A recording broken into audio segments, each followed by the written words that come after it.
my own lane. That's the thing about comedy. You wake up every day, you don't know if you're funny that day.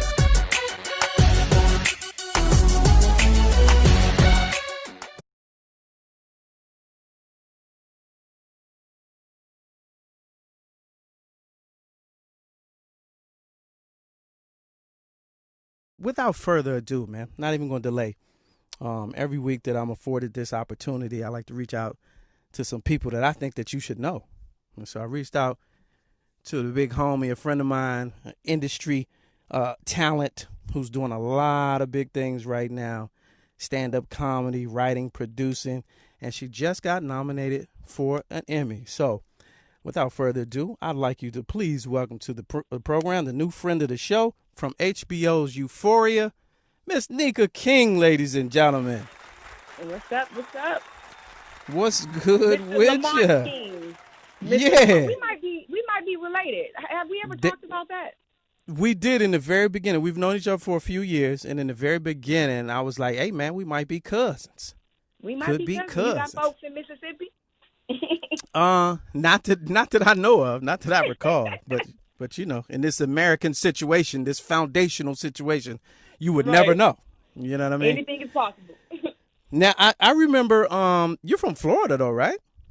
Yes, born and raised in Miami, Dade County, 305. Yes. Yeah. Yes. Yeah. Not But Liberty City. Am I guessing? Liberty City. Yes. Yeah, I is remember correct. that. Okay, there we go. Mm-hmm. You're the pork and beans. Yeah, that you are true. You are authentic, an original. Yes, I am. All right. For those of people that don't know the name or the voice, you can be seen on Funny Married Stuff, which is a web series, very popular. You've had some appearances on Two Broke Girls, Hannah Montana, and most recently, you play the mom on HBO's Euphoria. Yeah. How did that come about? Zendaya and Storm Reed. Mm-hmm. How did that come about? Because I know you as a comedic actress, very good one at that, and also as a stand-up comic. And then when I seen this one day, I was reading the trades or whatever, and I saw the little promo for the show, and I was like, wait a minute, I know that face. So I started reading the article. I was like, wait a minute, I know that name. And then I seen the clip, and I was like, wow, okay. I got those theatrical chops. How did that come about?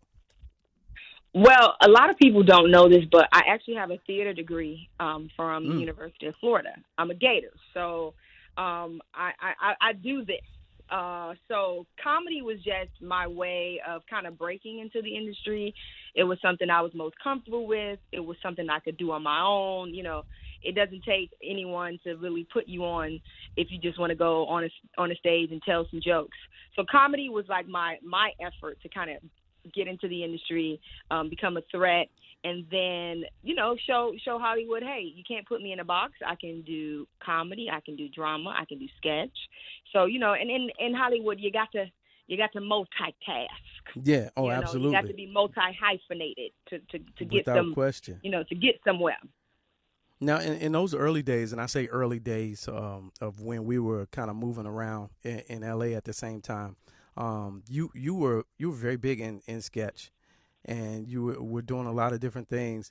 You know, in that era, those years, we were facing the writer's strike, and so a lot of movie stars were doing TV. This I really pinpoint this to that time period. A lot of movie stars was doing TV. A lot of TV stars were doing commercials. A lot of commercial people, you know, started doing theater and comedy. How hard was it for you, as somebody with the background that you had at the time, to kind of kick that door in? Well, when I first moved to LA, my main objective was to get on SNL. So I started studying at the Groundlings Theater because a lot of heavyweights came from out of the Groundlings. So, you know, you go where, you know, your idols go, or you go where the people you watched on TV. So I was studying at Groundlings, and then I became a part of multiple sketch groups. And one of them that really stood out was an all-black female sketch group called EDF3. And so we were doing shows. I mean, we were doing shows in chicken shacks, you know, and anywhere we could get some stage time, we were doing shows. Just really hustling, because back then the black audience wasn't familiar with live sketch. They knew about stand up, but live sketch was kind of unfamiliar to most Black audiences. So when we came out, it was like something fresh and something new, and just constantly writing, doing stand-up. So between those two things, I stayed busy. And I stayed in front of casting. I stayed in front of directors, producers. So I kind of found a niche for myself. And I just kind of kept honing my craft. And then, eventually kind of geared more towards the stand-up because I was able to kind of, control that a little more, work on more material, develop my set, develop my persona on stage. And so, but I enjoy both equally. Right.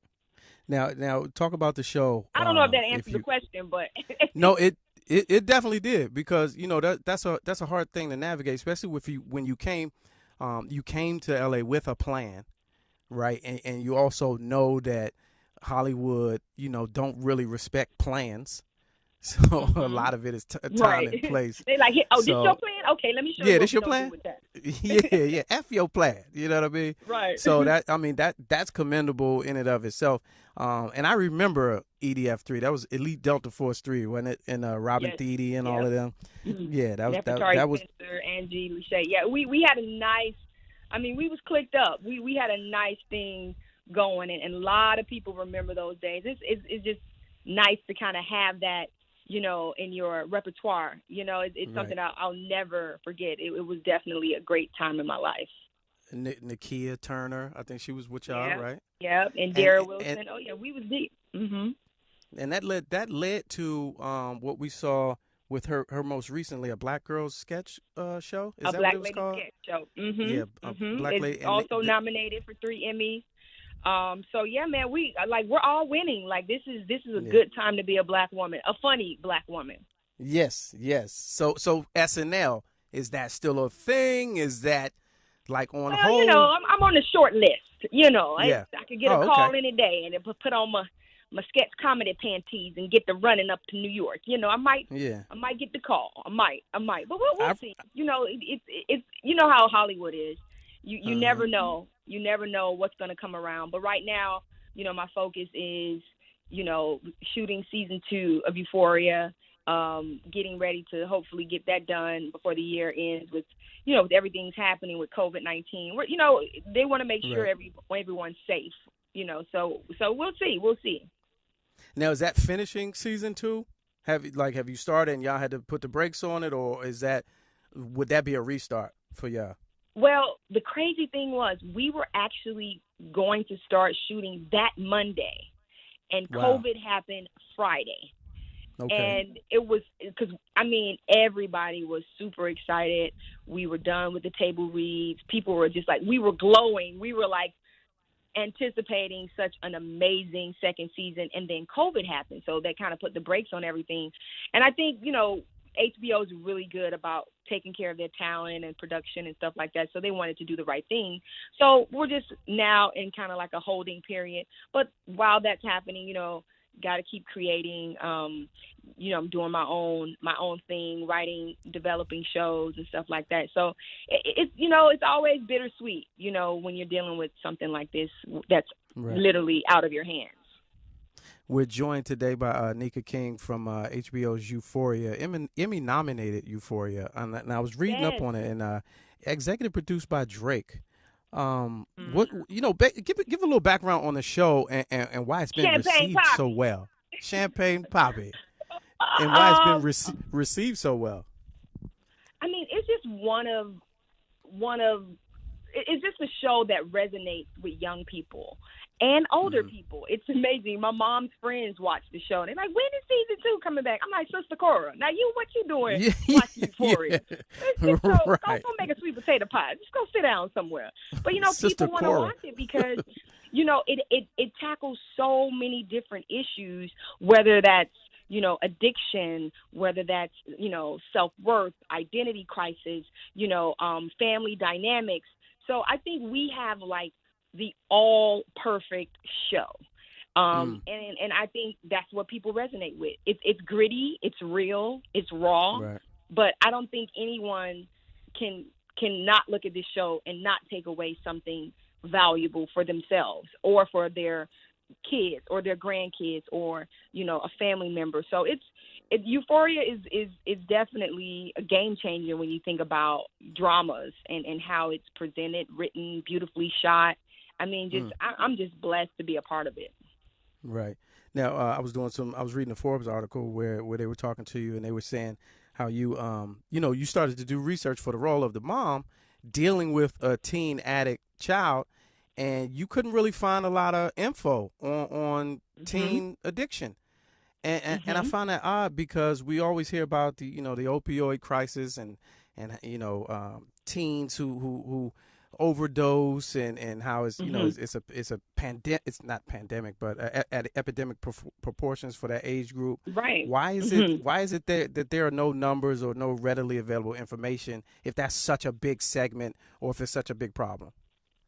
Why do you think that I don't is? know. I don't know why it isn't, but I can speculate and say I don't think people really kind of gather information on teen addicts in relation to family, right? Like we know that, kids are doing Molly and drinking scissor, but there's no research and there's no data that can help a parent or help a loved one kind of deal with the crisis. Yeah, you can hear a rap song about it all day long, but when the rap song goes off and things get real, then you're dealing with something that could potentially, affect this young person for the rest of their lives if they don't get the necessary help.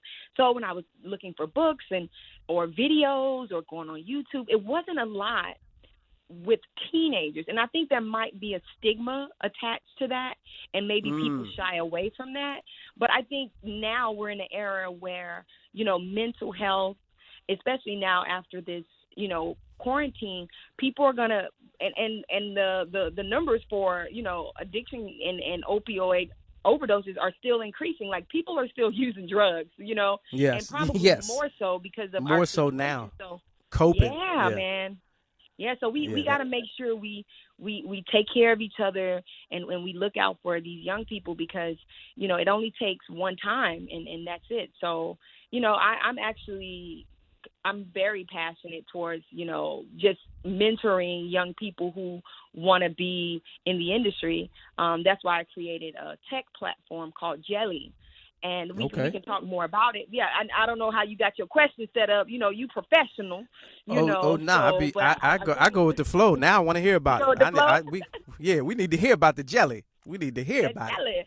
The peanut butter and jelly. We need to hear about it. What jelly actually means in West Africa, a storyteller, a historian, a poet, and it's like a griot, right?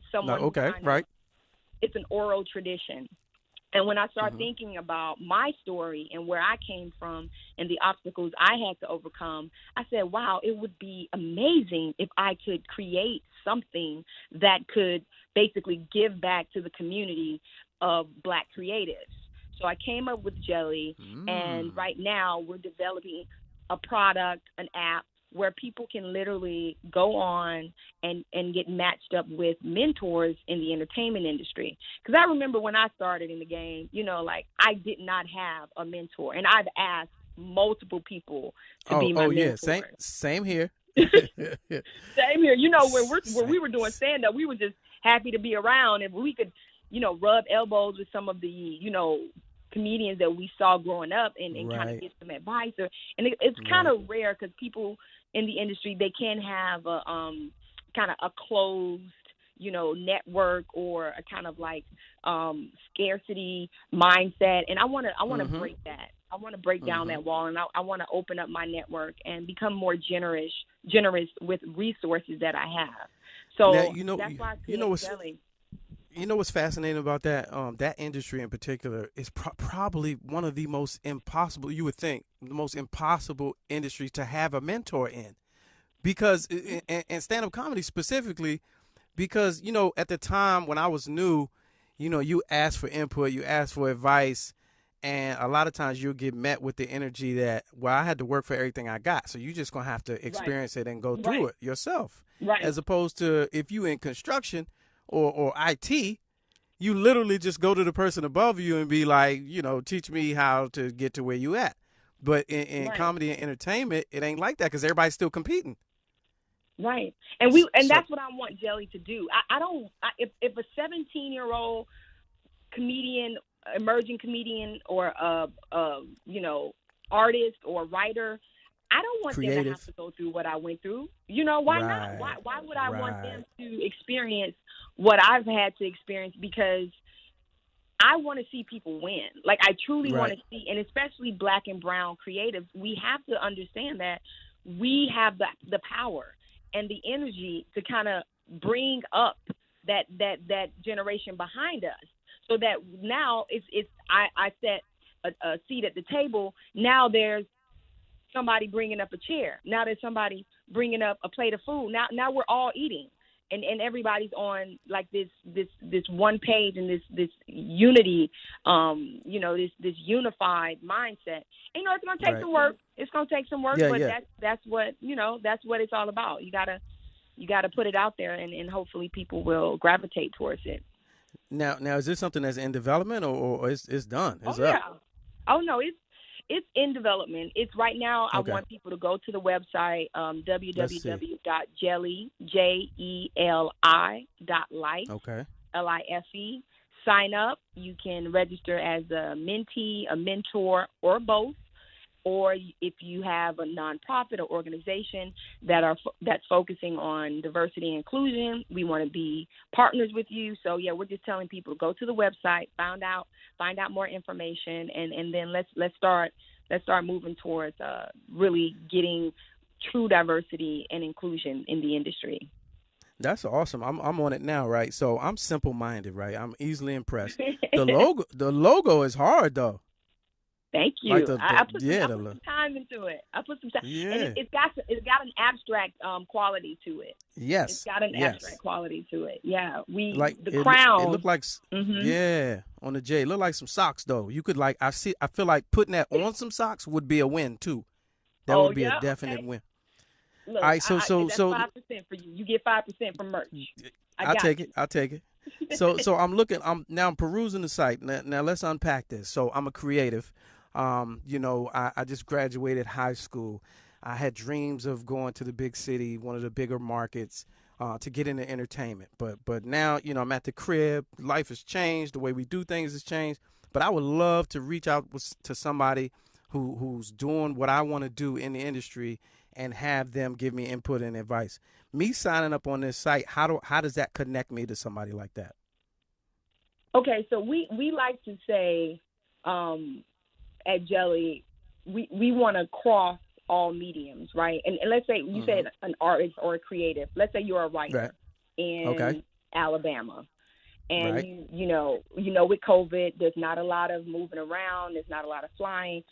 We're gonna connect you with peers, mentors, like your age group, people who you kind of at the same level with, and then there's Okay. tiers of mentors built within the system. And I don't want to give too much Okay. information about how the product works, but it's Yeah. just Yeah. like Yeah.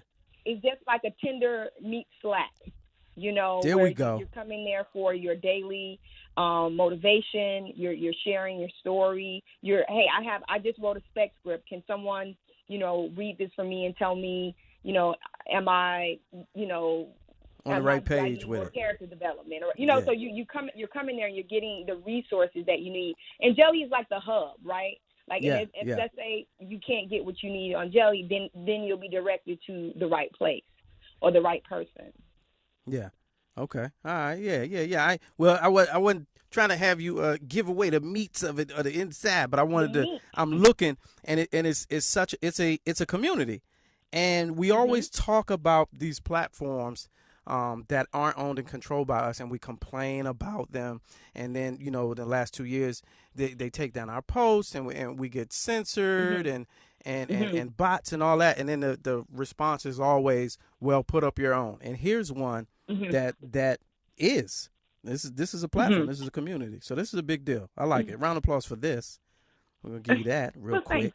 Thank you. I Yeah, appreciate yeah. you. Get- Just doing my yes. part, discovering my purpose and my meaning in life. And, like I said, with the whole COVID thing, it's bittersweet because I've had some time to really think about, who do I want to be in the industry? Do I just want to be an actress, or do I want to be someone who has created legacy for myself and also to help people? Because that's what it's about. Your biggest question should be, how can I help other people in whatever capacity you can? And for me, that's bringing people, Black and brown creatives, into the industry and getting them paid too. Equal pay as well. That's on the agenda as well. We want to hold high positions in the industry, and we want to be paid equally. Yeah, say that part. I see that you were on. Say that again. That was a whole word right there. Secure the bank. I see. Yeah, every cliche in the book. That's it right there. No cap. No cap. Dollar. I don't know. It said it all. Right. Dub. Everything. You gotta appeal to the millennials. Yeah. So I'm looking in your bio. You were also on Kevin Hart's Guide to Black History, and you was in Greenleaf. Now I was not a Greenleaf dude. I just over the break. I call it quarantine the break. Over the break, I started binge watching. And I know the series finale just went off, but I'm not there yet. I'm in midway season 3. Have you appeared yet? Were you in season 3, 4, and you 3 or before? Didn't recognize me. Okay. People don't recognize me on it because my hair is different.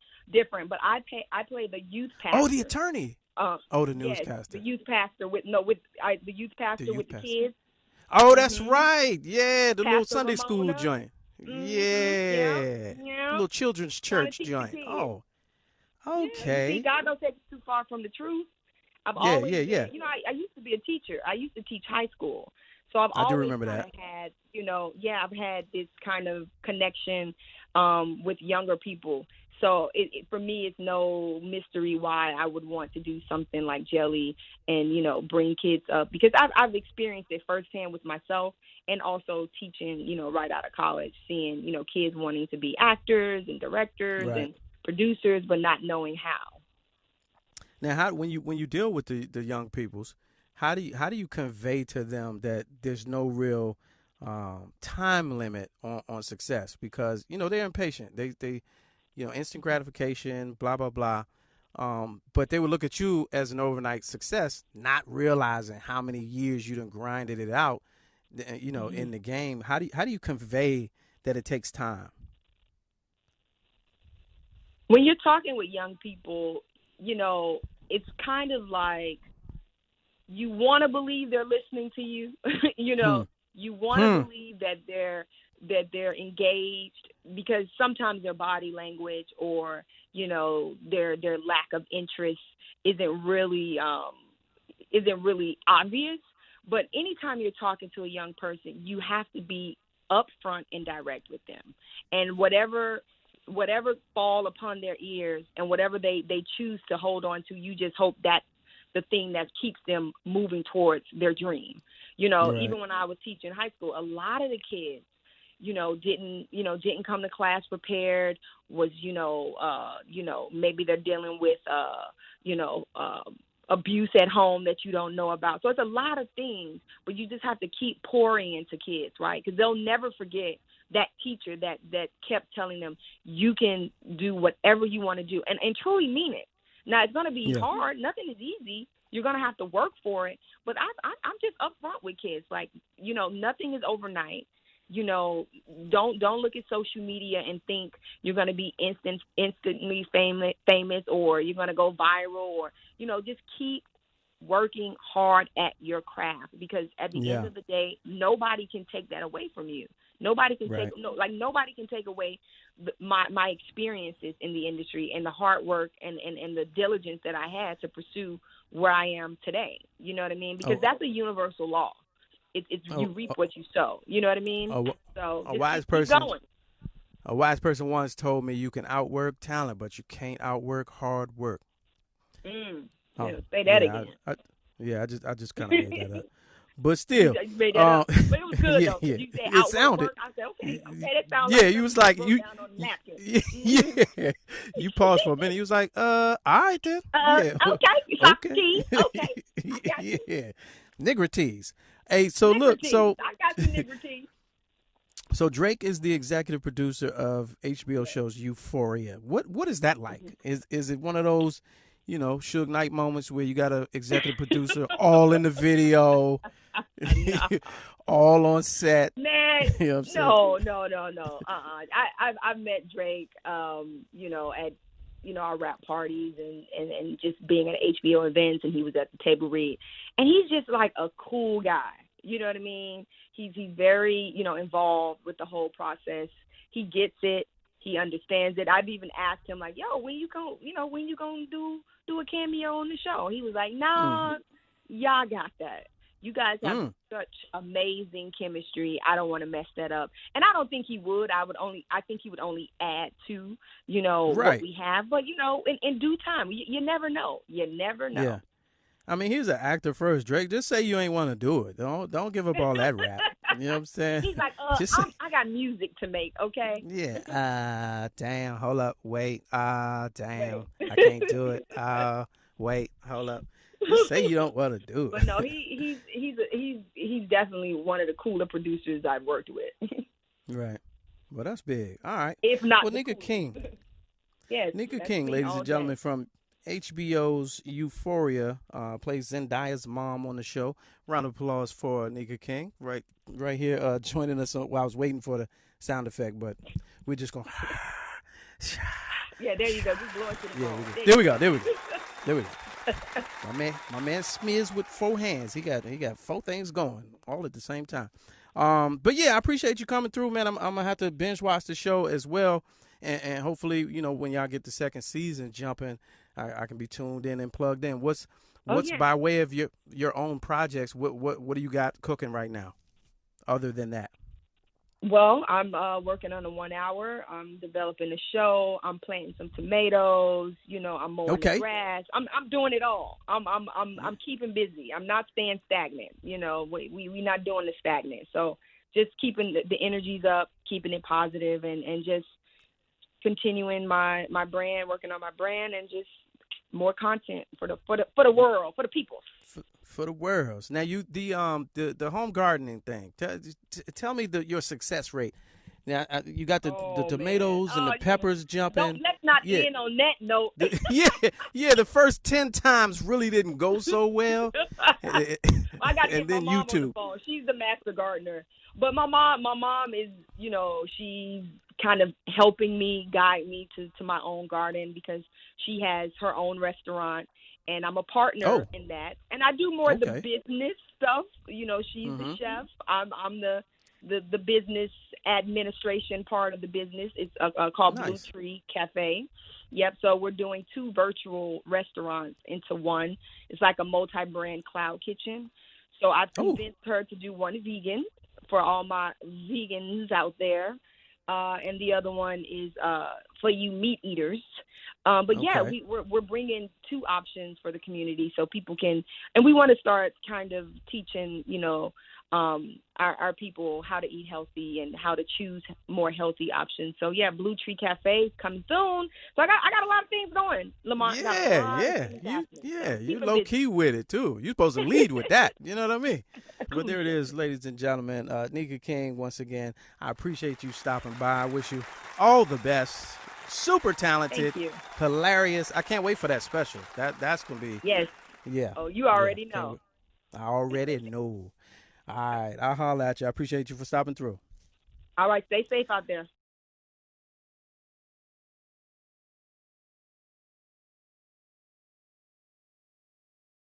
I don't care if it is a closet. You